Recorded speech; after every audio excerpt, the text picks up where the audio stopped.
ditandai dengan apa? Tadi kan ada Dajjal. Terus peristiwa-peristiwanya ya. Iya. Oke. Setelah peristiwa-peristiwa yang tadi, salah satunya adalah akan muncul namanya Dajjal. Dajjal ini adalah fitnah terbesar semenjak diciptakannya manusia. Iya. Dideskripsikan nggak kayak? Dideskripsikan. Orangnya matanya satu.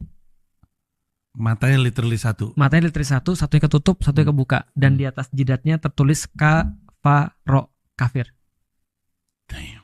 Dan dia kata dalam beberapa hadis, dia kata Rasulullah, dia akan diikuti oleh harta seperti kawanan lebah mengikutin sarangnya. Jadi hartanya banyak sekali. Dan dia akan berpindah seperti angin.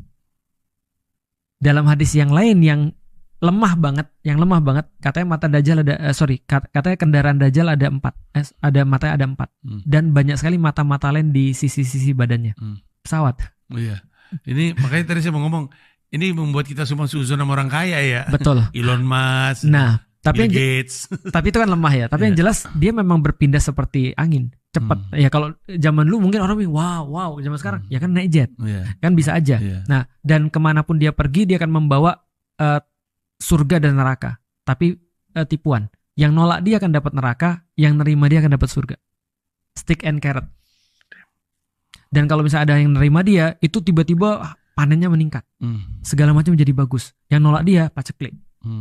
Dan sebelum Dajjal datang, itu menurut beberapa hadis 2 tahun paceklik. Jadi ketika dia datang, itu benar-benar something. Bayangin Mas, 2 tahun paceklik, dia datang tiba-tiba muncul air. Jadi mudah deh tuh orang terbawa sama. Benar. Oke, abis itu dan berapa lama dia berkuasa di bumi? Gak ada penjelasannya? Gak ada. Okay. Cuma dia ngumpulin pasukan namanya Ya'juj dan Ma'juj.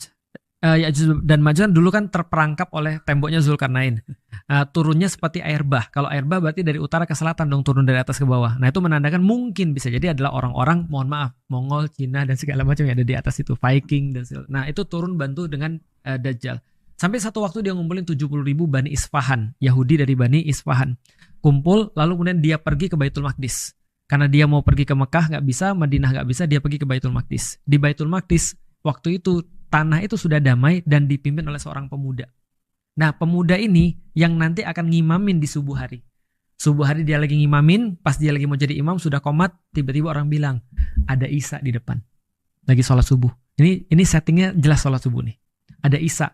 Pas dia lihat Nabi Isa udah turun, lalu terus kemudian dia mempersilakan. Jadi pemuda ini silakan jadi imam sholat. Isa bilang enggak, itu adalah posisimu. Aku jadi makmum aja. Akhirnya pemuda ini mengimami Nabi Isa. Namanya Imam Mahdi pemuda ini. Tapi kita nggak tahu siapa namanya. Yang jelas bukan orang Cina. Aku berpikir pengen sih.